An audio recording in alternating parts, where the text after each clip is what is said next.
The year is 2017. Half of the world has become a post-apocalyptic wasteland, and the other half, where society has become highly litigious and bureaucratic, even concerning intimate relationships.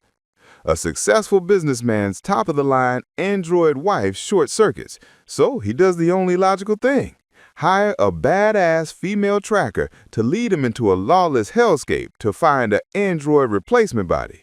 If that sounds like the weirdest, most wonderfully 80s movie premise you've ever heard, you're not wrong. This is Cherry 2000, a bizarre and brilliant cult classic that blended sci-fi, action, westerns, and romance into one unforgettable package. But how did such a strange gem get made? If you love deep dives into forgotten 80s classics, do us a favor and hit that subscribe button right now.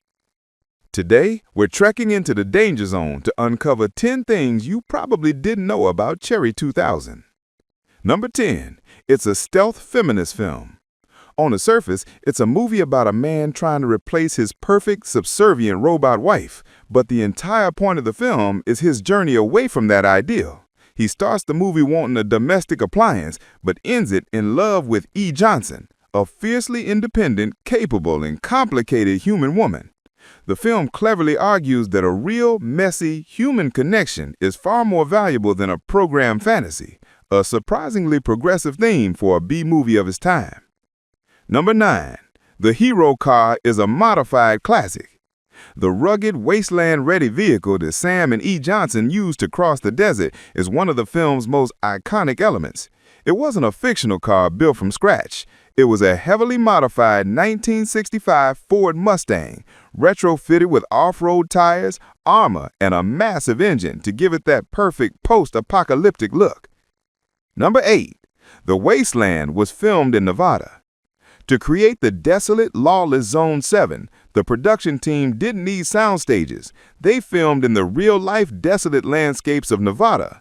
Many of the key scenes were shot in and around abandoned mining towns and the stunning, otherworldly landscapes of Valley of Fire State Park, giving the film its authentic sun-bleached, end-of-the-world feel. Number 7. It features a legendary Western actor. The grizzled six-finger tracker who Sam initially tries to hire was played by a true Hollywood legend, Ben Johnson. Johnson was an Oscar-winning actor and a staple of classic westerns, famous for his work with director John Ford and John Wayne in films like The Wild Bunch and The Last Picture Show. His presence added a layer of old-school western authenticity to this futuristic sci-fi adventure. Number 6. The villain is a B-movie icon. The film's unhinged and charismatic villain Lester is played by the one and only Tim Thomerson. In the 80s, Thomerson was the undisputed king of high-concept B-movies, starring in cult classics like Trances and Near Dark. His wild and over-the-top performance as the sadistic desert overlord is one of the most entertaining parts of the entire movie. Number 5. The director made another 80s cult masterpiece. Cherry 2000 was directed by Steve DeJarnette. While he didn't direct many films, his very next project was another stone-cold 80s cult classic, the 1988 apocalyptic thriller, Miracle Mile. The two films make for a fascinating double feature, as both deal with romance and survival at the end of the world, but with wildly different tones. Number 4. It was scored by a Hollywood titan. The movie's sweeping, adventurous, and surprisingly romantic score was composed by the legendary Basil Polidorus.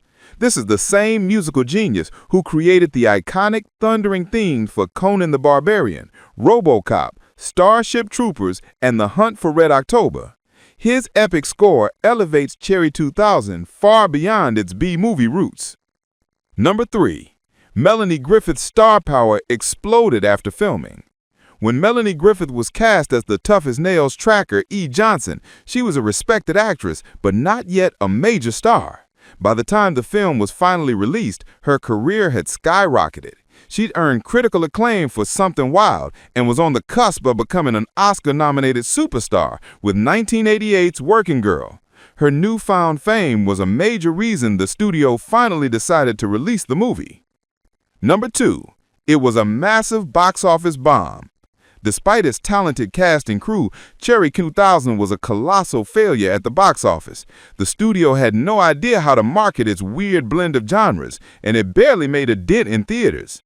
Its true life began on VHS and cable television, where a generation of movie lovers discovered its quirky charm and unique vision, cementing its status as a beloved cult classic. Number 1.